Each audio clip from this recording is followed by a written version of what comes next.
우리가 지난 일주일 내내 저희가 마태복음 26장에 대해서 강의했습니다. 지난주 주일부터 우리가 이처럼 사랑하사 우리 주님이 우리를 사랑하셨다라는 제목으로 시작해서요, 우리 어제 그 금요일까지 총 7번에 걸쳐서 마태복음 26장을 강의했습니다. 매일 아침마다 새벽마다 놀라운 은혜로 하나님이 우리 모두에게 부어주셨습니다. 참 은혜도, 예배를 드리는 것도 감사하고 또 함께 우리가 찬양하는 것도 감사하고 말씀 가운데 서는 것도 고마웠지만, 새벽에 4시 정도부터 우리 성도들이 우글우글 오는 그 소리들이 들리는 것 같아요. 베이글로 섬기시는 분들도 계시고, 우리 시무장로님들과 또 우리 권사님들 뒤에서 막 안내해 주시는 그 아름다운 모습도 보이고, 우리 사랑하는 교육자들 또 그 아침에 피곤한데도 나와서 섬겨주시고, 또 그날은 이번 주 내내는 저희가 요 밑에 지하에 우리 BBS 룸을 우리가 장식했습니다. 교육자님들이 드디어가 아니고 이렇게 페인트 칠도 하시고 그래가지고 아름답게 장식했습니다. 또 우리 교육자들 점심을 대접해 주신 전사님들 손길도 있습니다. 모두가 다 함께 우리가 어떤 면에서는 주님의 고난에 동참하면서 마태복음 26장의 그 놀라운 기록들을 우리가 한 절 한 절씩 살펴보았습니다. 마태복음 26장, 27장은 어떤 면에서는 아주 우울한 장입니다.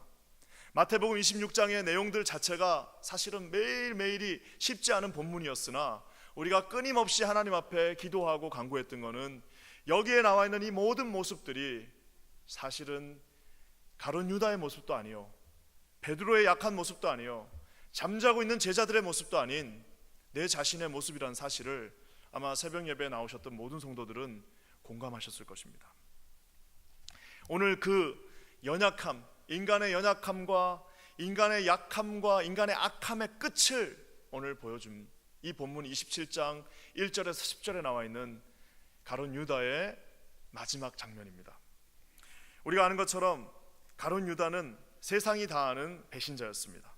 마치 그 셰익스피어의 연극에 보면은, 줄리어스 시저에 보면은 야 브루투스 너 맞아 하면서 시저가 칼을 맞고 죽는 장면이 있는데요, 거기에 나와 있었던 에투 브루투스 이러면서 브루투스 너 맞아 했던 그 말이 여기에 나와 있는 배신자의 대명사가 되어버린 가룟 유다의 모습이기도 합니다.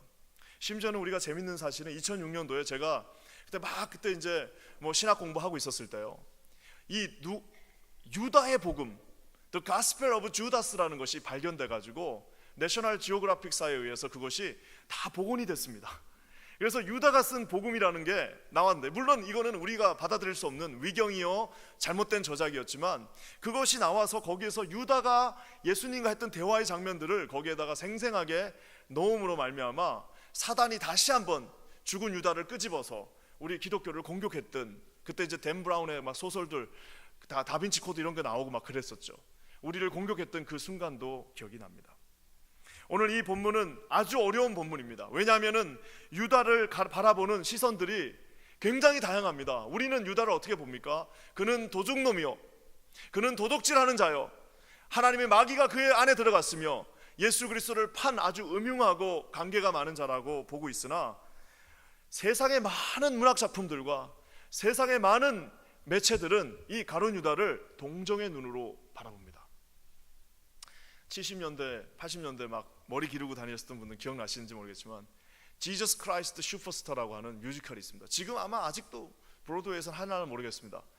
그 지저스 크라이스트 슈퍼스타, 그 막 노래도 멋있잖아요. 지저스 크라이스트 슈퍼스타 하면서 나오는 그 헤비메탈을 번딴 그 뮤지컬을 보면은, 그 뮤지컬에서 사실상 주인공은 누구냐면 예수님이 아니에요. 그 주인공은 예수님이 아닙니다. 누구냐 하면은 가룟 유다가 주인공으로 나옵니다. 유다가 비중이 더 높아요. 그리고 예수님은 아주 우유부단한 모습으로 나오고, 오히려 유다가 주도면밀하며 그 극을 이끌어가는 주인공으로 등장합니다. 그 외에 많은 작품들에 이 유다를 바라보는 시선이 아주 동정적으로, 그럴 만한 이유가 있었겠지, 그랬겠지라고 바라보면서 유다를 봅니다.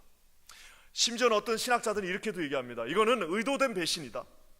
유다가 배신하고 싶어서 배신한 게 아니라, 하도 예수님이 꿈떡꿈떡 아무것도 안 하시니까 예수님의 그 힘을 좀 이용하기 위해서, 그가 예수님의 힘을 억지로라도 사용하기 위해서 일부러 예수님을 팔았고, 일부러 예수님을 십자가에 못 박히게 함으로 말미암아 예수님이 너무 화가 나셔가지고 다 뜨고 내려와가지고 그 로마의 모든 군인들을 다 쓸어버리고 그 나라를 다시 회복하게 하기 위해서 유다가 그 앞날을 내다보면서 그런 일들을 했다라고 심지어 말하는 사람들도 있습니다. 사랑하는 여러분, 그건 여러분 다 누구의 생각입니까? 인간들의 생각입니다. 어떻게 해서든지 뭔가 극적인 것들을 만들고 싶어하고, 어떻게 해서든지 그 상황 속에 이유를 달고 싶어 했고, 어떻게 해서든지 그것을 합리적으로, 비합리적인 것도 합리적으로 만들어 보고 싶어하는 인간들의 모습입니다. 우리는 그걸 가리켜서 한마디로 뭐라고 얘기하면 비성경적이다라고 얘기합니다. 아무리 이해가 되지 않고, 아무리 그 본문이 하시하고, 아무리 그 본문이 좀 이해가 안 된다 할지라도 성경이 그렇게 말하고 있으면 그것이 정답입니다. 여러분 믿으십니까? 그래서 여러분, 제가 이렇게 강해 설교를 하면은 순서대로 이렇게 설교를 합니다. 여러분 그게 얼마나 힘든지 모르시죠? 강해서 순서대로 설교를 하면요, 막 괴로워갖고 막 너무너무 힘든 순간들이 있습니다. 왠지 아십니까? 성경의 말은요, 성경을 읽고 있으면 우리가 가만히 있을 수가 없어요. 성경은 두 가지 중에 하나입니다. 죄인이 읽으면 그 죄인의 너무 그 마음이 괴로워가지고요, 그 성경을 읽고 가만히 있을 수가 없어요. 두 개 중에 하나예요. 부인하고 리퓨즈 하든지 억셉하든지 둘밖에 없어요. 그렇기 때문에 성경을 자기가 골라서 설교하지 않고 이렇게 한 절 끝나고 또 그 다음 가는 거는요 쉽지 않아요. 왜? 주님의 그 말씀을, 냉혹한 그 말씀들을 다 받아들여야 되기 때문입니다. 오늘 성경은 그를 뭐라고 얘기하고 있습니까?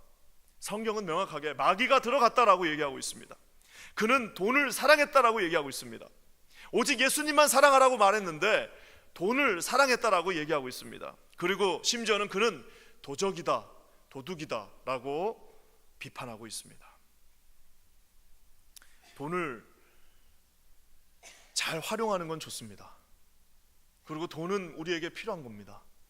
돈을 잘 쓰면 그것은 하나님께 영광 돌릴 수 있습니다. 기도하긴 여기 계신 많은 분들이 돈 좀 잘 쓰시는 분들 되셨으면 좋겠어요. 그렇게 될 줄 믿습니다. 하지만 여러분이 돈을 사랑하면 일만하게 뿌리가 됩니다. 저는 목회자로서 너무너무 두려운 게요, 돈을 사랑하는 순간 어떻게 되냐, 돈의 그 트랩에 걸리는 순간 어떻게 되냐, 우리는 하나님의 영광을 볼 수 없습니다. 그리고 돈은요 얼마나 강력하냐 하면은 우리의 마음을 다 사로잡을 수 있어요. 그래서 주님께서는 돈을 절대로 무시하지 않으셨습니다. 어떻게 했습니까? 하나님과 맘몬 둘 중에 하나만 섬기라고 얘기한 거는요, 나머지들은 다 예선 탈락했지만 이 돈만큼은 하나님과 라이벌로 설 수 있을 만큼 그렇게 강력한 도전이요, 무기요, 사탄의 괴락입니다. 돈을 잘 활용하고 하나님께 이 돈을 잘 드리고 돈을 통하여서 아름답고 선한 일을 하고 우리 가족들을 잘 돌보는 것은 주님이 축복하십니다. 하지만 돈이 여러분의 마음을 지배함으로 말미암아 마귀가 들어가서 돈을 사랑하게 되는 그에게는 가룟 유다와 같은 저는 도적이다라는 주님의 정죄가 뒤따르게 됩니다. 기도하기는 여기 계신 사랑하는 모든 성도들에게 하나님 앞에서 하나님만을 사랑하시는 저와 여러분 되시기를 주님의 이름으로 간절히 축원합니다. 그러면서 여러분, 이 가룟 유다는요 처음부터 이중성을 갖고 있었어요. 우리가 아는 것들처럼 그 마지막 주님께서 만찬을 하실 때 뭐라고 말씀하셨어요? 이 중에 하나가 나를 팔리라 라고 얘기합니다. 이 중에 하나가 나를 팔 거야 라고 얘기했을 때 가룟 유다가 뭐라고 얘기합니까? 랍비여 내니이까? 랍비여 나는 아니지요. 선생님, 가룟 유다는요 절대로 주님이라고 말하지 않았어요. 항상 랍비여, 선생님까지는 허락하지만 주님은 절대 아닙니다. 존경까지는 할 수 있으나 그는 주님은 우리의 구세사가 아니에요. 우리 중에도 그런 분들 많습니다. 내가 예수님을 존경하고 예수님 사랑하죠, 하나님 사랑하죠, 하나님 앞에 내가 그분 좋은 분이죠, 우리 자녀들 주일학교 보내는 거 why not 얘기하지만 하나님은 나의 주인은 될 수 없어요. 하나님을 사랑하는 것까지는 내가 할 수 있으나 그분이 주인이 되어서 나에게 이래라 저래라 하는 거는 난 그건 용납 못한다라는 21세기를 사는 수없이 많은 가룟 유다의 아류들이 우리 가운데도 있습니다. 랍비여 나입니까? 자기가 팔 거 이미 알고 있어요. 자기가 이미 다 결회했어요. 자기가 이미 계산하고 다 끝냈는데 주님 앞에 나와서 그 눈을 바라보면서 랍비여 저는 아니지요 라고 묻는 그는 이미 사탄입니다. 그뿐만 아닙니다. 겟세마네 동산에서 그 군대들을 끌고 와가지고 어떻게 했어요? 주님 앞에 갑니다. 그러면서 했던 말이 뭐예요? 또 주님이 아니에요. 라피어 안녕하십니까? 하고 주님의 그 두 눈을 바라보면서 라피어 안녕하십니까? 하면서 키스를 하면서 그 키스의 신호를 받고 군병들이 와서 예수님을 잡아가는 것을 우리가 보게 됩니다. 사랑하는 여러분, 가룟 유다는요 처음부터 배신의 마음을 이미 품었다고도 할 수 있습니다. 물론 처음부터 그렇게 시작은 안 했겠죠. 예수님이 불렀을 때 그도 모든 것을 다 내려놓고 주님을 쫓았습니다. 심지어 얼마나 신실하고 잘했으면요, 모든 그 금고, 모든 재정을 다 그에게 맡겼어요. 12명이 돌아다니는데 돈이 나름대로 많이 필요했겠죠. 그 돈을 다 가룟 유다에게 맡길 정도면 얼마나 신뢰하는 사람이었겠습니까? 하지만 그의 마음속에는 단 한 번도 주님을 My Master라고 부르지 않고 My Teacher, 그 정도 선에서 그는 주님을 보았습니다. 오늘 마태가 이 가룟 유다의 스토리를 27장 1절에다가 생뚱맞게 확 집어넣습니다. 심지어 시간도 맞지 않아요. 시간도 사실은 약간 뒤로 가야지 그게 크로놀리컬리 맞는데 마태는 이 가룟 유다의 스토리를 거기에다가 집어넣어 놓습니다. 위대한 이 구원의 여정, 이제 십자가를 지시고 본격적으로 주님이 우리를 위하여, 저와 여러분을 위하여 눈물 흘리시고 피 흘리시고 땀 흘리시고 십자가에 죽으시기 그 직전의 상황 속에 가룟 유다의 스토리를 거기에다가 마태는 왜 집어넣었을까요? 그것이 오늘 제 설교의 주제입니다. 여러분, 오늘 주님은 배신당하셨어요. 주님은 배신당하셨지만 결코 속지 않으셨습니다. 여러분, 우리 1절과 2절 말씀 한번 다 같이 읽어보겠습니다. 1절 2절입니다. 시작.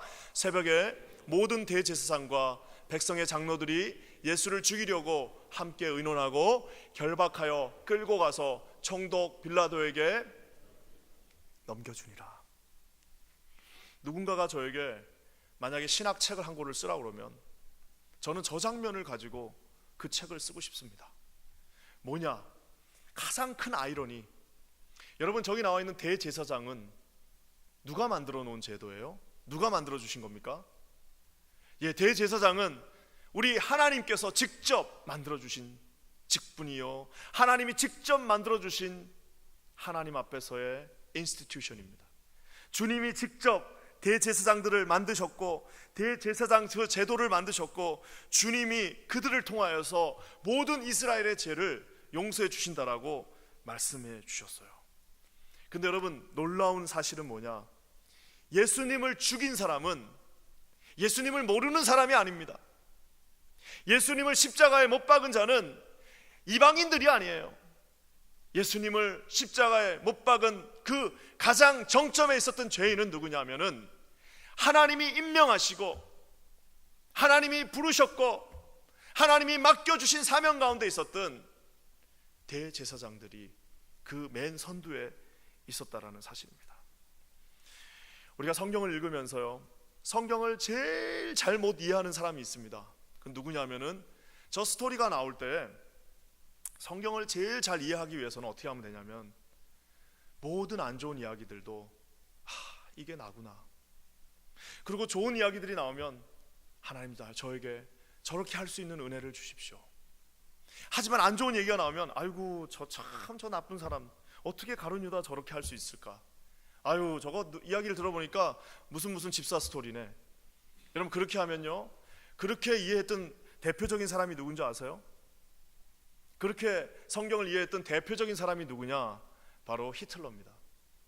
그래서 여러분, 저기에 나와 있는 저 대제사장들, 즉 유대인 너희가 예수를 십자가에 못 박혀 죽지 않았냐 하면서 히틀러가 뭐라고 그러냐면요, 그래서 모든 유대인들은 다 없애야 된다.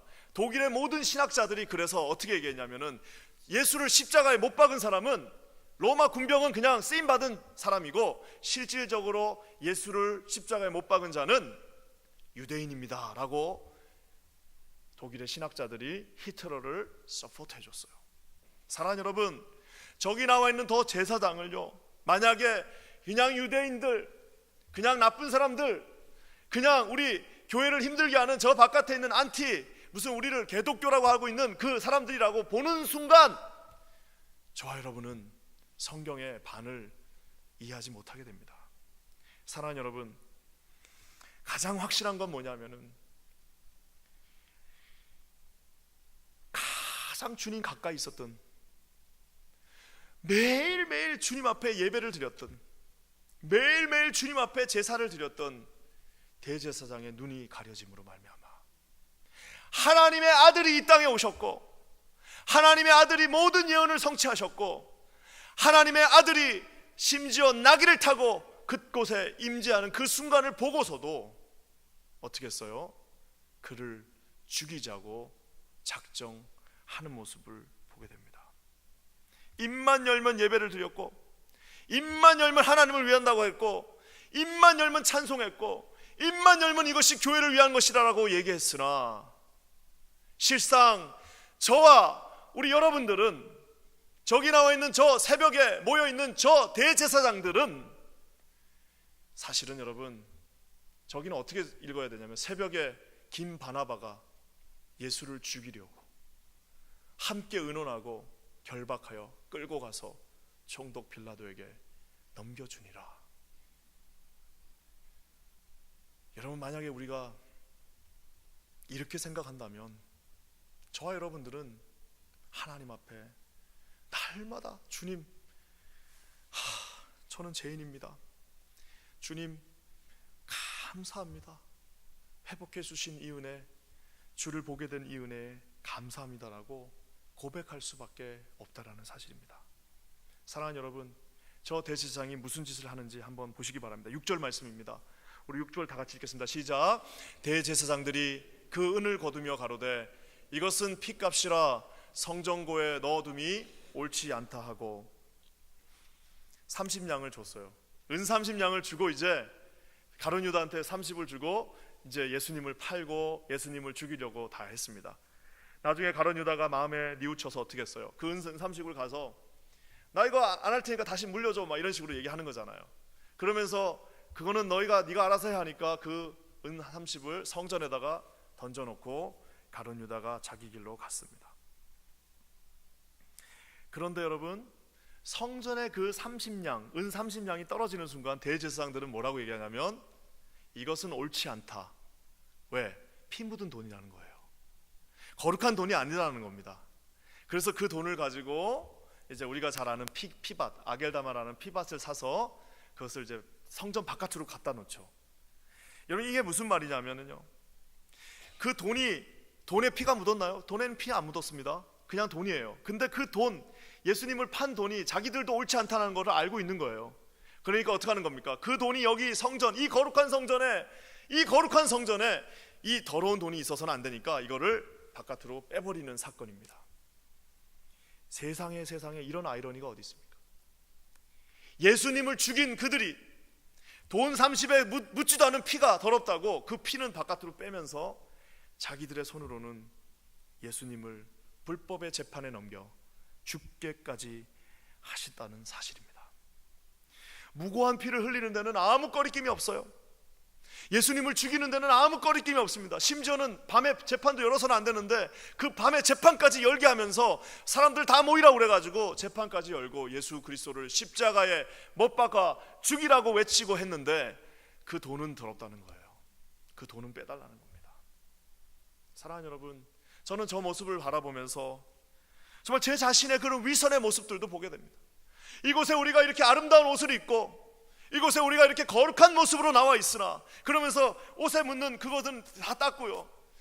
이거 어떻게, 여기에 우리가 뭐라도 하나 잘못되면 그거는 우리가 지적할 수 있으나 실상 가장 지저분하고 가장 더러운 내 내면에 있는 하나님 앞에 옳지 못한 그거는 우리 하나님 앞에서 어떻게 해요? 옷에 깃은 털어도 그거는 전혀 감지하지 못하는 제 자신과 우리들의 모습을 보게 됩니다. 여러분, 예전에 요즘은 동물을 학대하지 못합니다. 동물을 함부로 죽이거나 이럴 수 없어요. 그러니까 이제 동물 학대법이라는 게 있어요. 한국도 이제 동물 갖다 버리고 이러면 큰일 납니다. 동물 옛날에 우리 개는 요즘 때렸다가는요, 그거 큰일 납니다. 그 동물 학대법이라는 게 만들어졌는데요, 동물 학대법을 만들었던 사람이 이런 말을 했습니다. 동물들은 참을 수 없는 고통과 실험을 경험했습니다. 저는 신중하고 묵묵히 생각했습니다. 죽어가는 동물들을 지속적으로 대우하겠다고. 여러분, 이분이 누군지 아세요? 이분이 누구냐면 바로 독일 나치에서 헤르만 괴링이라고 하는, 우리가 잘 아는 게슈타프 SS 친위대, 여기 딱 해가지고 히틀러 옆에서 그냥 가차없이 사람들 죽여버렸던, 총으로 그냥 그 자리에서 다 쏴서 죽였던 그 게슈타프를 만들었던 헤르만 괴링이 1933년도에 동물보호법을 발의했습니다. 세상에 그 동물보호법을 제가 한번 읽어봤어요. 5조 15항으로 되어 있습니다. 우리 교회 정관보다도 더 거의 그렇게 뭐 길진 않지만 하여튼 5조 15개 항목으로 되어 있습니다. 그러면서 그 동물을 뭐라고 하냐면, 실험용 동물들이 얼마나 고통받냐, 실험용 동물들이 너무너무 고통받으니까 뭐 마취를 해야 된다, 뭐 죽일 때는 이렇게 죽여야 된다, 이런 것들이 자세하게 써져 있습니다. 그러면서 동물을 우리가 사랑해야 된다고 얘기하는데, 실상은 여러분 1939년부터 시작해서 45년까지 600만 명에 달하는 유태인들을 학살하고 그들을 여러분 실험용으로 사용하고, 그러면서 눈 하나 깜짝하지 않고 그 게슈타프들이 전 유럽을 다 뒤지면서 유대인들을 그 자리에서 다 죽이고, 그 비인간적인 대우를 했던 그들이 만든 법이 뭐냐? 동물을 사랑해야 되지 않게. 사랑하는 여러분, 이것이 바로 인간, 저와 여러분들의 모습입니다. 여러분, 우리는 우리 스스로를 알 수가 없어요. 동물을 사랑한다고 하는데 어떻게 600만 명의 사람을 죽일 수가 있습니까? 우리는 물을 거예요. 어떻게 그럴 수 있냐야, 어떻게 600만 명을 죽이면서 동물을 사랑한다고 말할 수 있냐라고 얘기하지만, 실상은 여러분 그것이 바로 인간이요, 그것이 바로 저와 여러분들의, 만약에 예수 그리스도의 성령이 날마다 우리와 동행하지 않는다면, 예수 그리스도의 성령이 잠시라도 저와 여러분을 떠난다면, 주님 앞에 저와 여러분은 이렇게 위선적일 수밖에 없는, 심지어는 그렇게 위선적이면서도 자기가 하는 일을 전혀 알지 못하는 그런 위선자로 우리의 삶이 마무리될 수도 있다라는 사실입니다. 예수님을 외면하고 예수님의 마음을 아프게 하지만 멀쩡하게 핏값을 가지고 고민하고 있는 저들의 모습. 그러면서 여러분, 우리 가룟 유다의 모습은 또 어떤가 한번 봤으면 좋겠습니다. 가룟 유다는 우리가 아는 것처럼요, 조기 조 짧은 구절에 총 6번을 회개합니다. 후회합니다. 스스로 뉘우쳤다라고 얘기하고 있고요, 은 30을 도로 가져다 주었고요, 내가 무죄한 피를 팔았다라고 얘기하고요, 죄를 범했다라고 말하고 있고요, 은 30을 성전에 던져버렸고요, 심지어는 자기 자신의 목숨을 마지막에는 도저히 그 양심의 가책 때문에 끊어버리는 그런 일까지 무려 6번에 걸쳐서 자기 자신을 후회하는 그 일을 계속해서 진행하는 것을 봅니다. 요것 때문에 사람들이 가룟 유다 그래도 괜찮은 사람 아니야 라고 얘기하는 거예요. 근데 여러분, 우리 주님은요 감정에 속지 않으십니다. 지금 가룟 유다는요 자기 이모션에 자기 스스로 속은 거예요. 여러분, 이것은 리펜트가 아니라 리몰스, 즉 후회하는 거예요. 후회. 내가 그러지 말걸, 후회하는 거지, 이것은 여러분 회개하는 것이 아니라는 사실입니다. 회개와 후회는 전혀 다른 거예요. 미안한 마음과 회개하는 마음은 전혀 다른 겁니다. 여러분, 회개하지 않는 어떠한 후회도, 회개가 동반되지 않는 어떠한 하나님 앞에서의 미안한 마음들요, 그런 여러분 아무런 가치가 없다는 사실을 오늘 보여주고 있는 것. 여기에 여러분 빠진 게 뭐가 있어요? 그는 여러분 베드로와 다른 점이 하나 있어요. 베드로는 그 사실을 알자마자 통곡하면서 하나님 앞에 기도했습니다. 그렇지만 여러분, 가룟 유다는 어떻게 했어요? 주님께 달려가지 않고 우리가 아는 것처럼 제사장한테 가서 그 돈을 던져주는 것으로 자기의 양심을 씻으려고 했습니다. 지금 저 때는요, 주님이 아직 돌아가시지 않은 때예요. 주님이 아직 돌아가시지 않았어요. 그러면 어떻게 해야 돼요? 주님께로 달려가듯 주님께로 나아가서 그 문제를 주님 앞에서 해결해야 되는데, 그는 그것을 자기 자신이 해결하려고 했습니다. 우리 중에서 많은 분들이 이런 얘기합니다. 법 없이도 살 사람이라고. 바로 그것이 여기에 해당되는 유형입니다.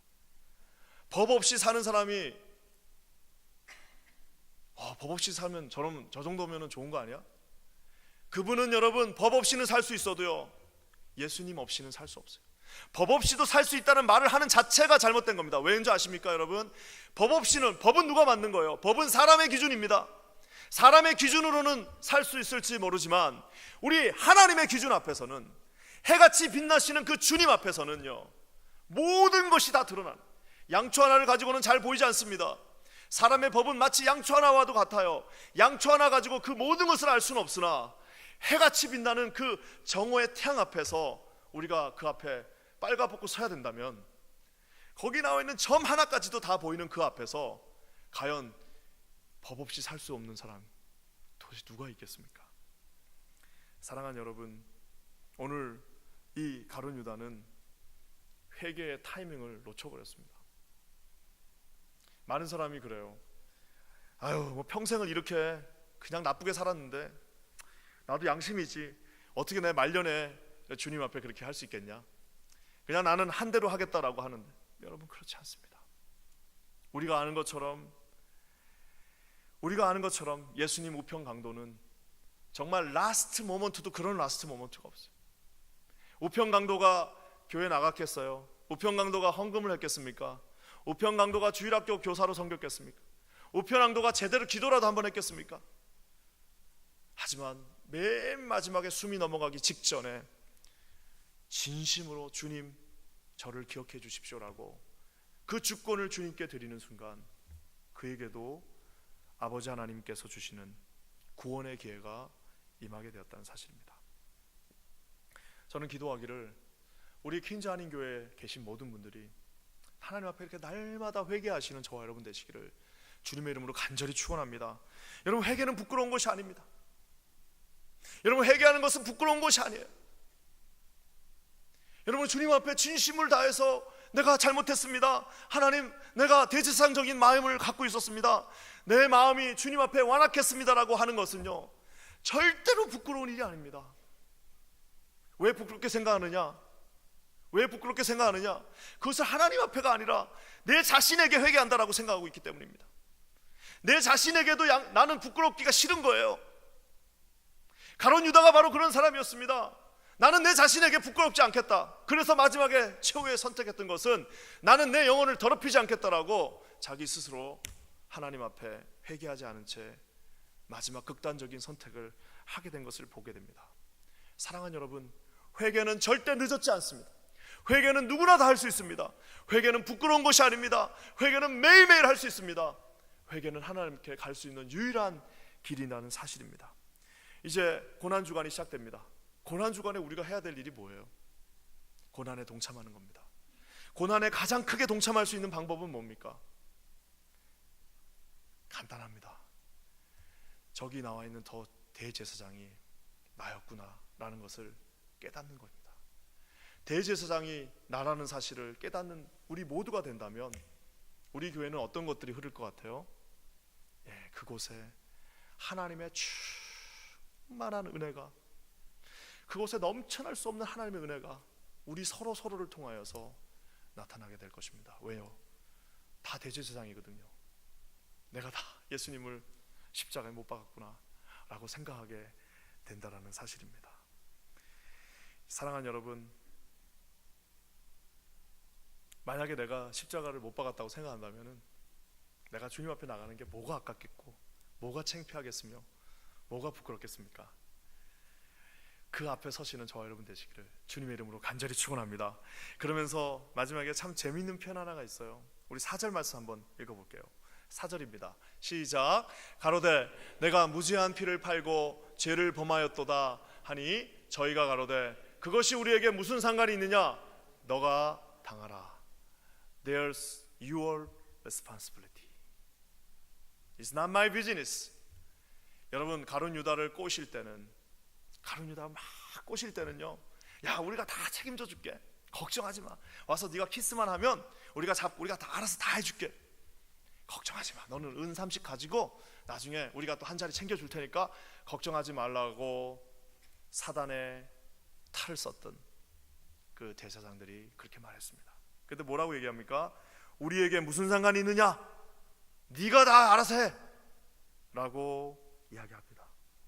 여러분, 우리 사단은요 우리를 꼬십니다. 내가 다 알아서 해줄게, 내가 다 책임질게, 걱정하지 마, 잘 될 거야, 너가 이렇게 하면은 너 사업도 성공하고, 너 이렇게 하면 네가 공부도 다 끝낼 수 있고, 네가 이렇게 하면은 네 자식도 다 잘 키울 수 있고 다 잘 될 거라고 얘기하지만, 실상은 그들은 우리를 죽음으로 내모는 정말 사단의 하수인이라는 사실입니다. 근데 더 놀라운 거는요, 절대 책임지지 않습니다. 우리 사단은요, 우리가 어떻게 보면은 잘 나갈 때는 책임진다고 그래요. 우리가 뭐 아주 그냥 덩덩거리고 모든 일들이 다 잘 될 때는 같이 친구하자고 그럽니다.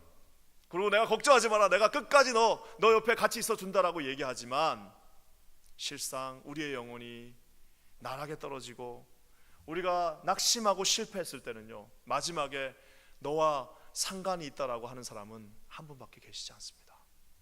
누구예요? 바로 저와 여러분을 위하여 십자가에서 죽으신 예수 그리스도 한 분이십니다. 그분 외에는 내가 너하고 상관이 있다라고 말하는 사람이 없습니다. 사랑하는 여러분, 오늘 아까 제가 얘기한 것처럼 저 대제사장, 그래서 우리가 아는 찬송가가 뭐가 있어요?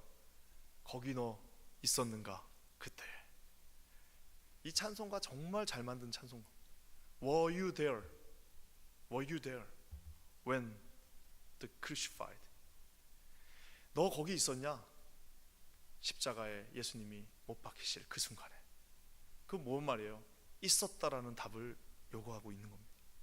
오늘 우리가 아는 것처럼 성경 마태복음 27장은 특이합니다. 왜요? 아까 제가 얘기한 것처럼 갑자기 가룟 유다의 스토리를 여기다 집어넣어, 생뚱맞게. 왜 그랬을까요? 예수 그리스도의 고난이 시작돼서 겟세마네에서 기도하셨습니다. 이제는 십자가를 지시고 주님 앞에 고난당하시는 그 두 사건 중간에 26장 맨 마지막에는 누구의 스토리? 베드로의 부인하는 스토리. 27장 맨 앞에는 가룟 유다의 후회하는 스토리를 딱 집어넣어놓고 겟세마네 기도와 예수 그리스도의 십자가의 고난을 우리에게 프리젠트하고 있습니다. 그 말은 뭐예요? 너 베드로처럼 회개하고 주님께 돌아올래? 아니면 네 양심을 믿으면서, 네 의를 믿으면서, 네가 잘났다고 생각하면서 가룟 유다처럼 후회하면서 네 인생을 끝낼래? It's our choice. 이것은 우리의 초이스입니다. 사랑하는 여러분, 기도하기는 지금 당장 주님께 달려가시는 저와 여러분 되시기를 주님의 이름으로 간절히 축원합니다. 당장 무릎 꿇고 주님 앞에 달려가시는 저와 여러분 되시기를 주님의 이름으로 간절히 축원합니다. 시편 32편 5편에 이렇게 말하고 있습니다.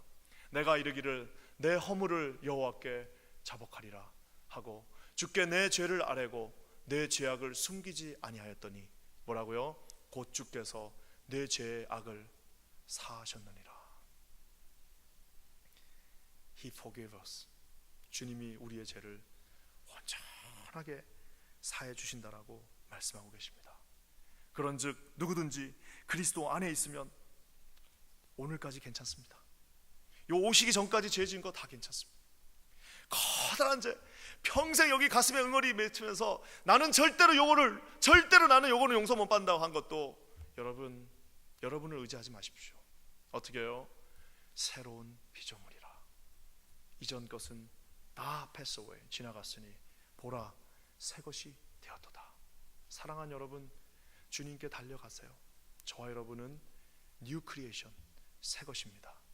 여러분, 여기에 주님의 모든 것들이 주님이 십자가에 지신 단 한 가지 이유, 저와 여러분을 새 것으로, 뉴 크리에이션으로 만들어주신 주님의 그 한량없는 은혜가, 주님의 그 강물 같은 사랑의 은혜가 오늘 자기 자신을 대제사장이라고 바라보는 저와 여러분 모두에게 충만하게 임하시기를 주님의 이름으로 간절히 축원합니다. 잠시 기도하겠습니다. 주님 고맙습니다. 오늘 주님 앞에 나갑니다. 내 자신이 대제사장이었다는 사실을 깨달아 알게 하여 주시옵소서. 하나님 앞에 후회하는 것이 아니라 주님 앞에 진심으로 회개하면서 나갑니다. 주의 은혜를 바랍니다. 주여 함께 하소서. 예수님의 이름으로 간절히 기도합니다. 아멘.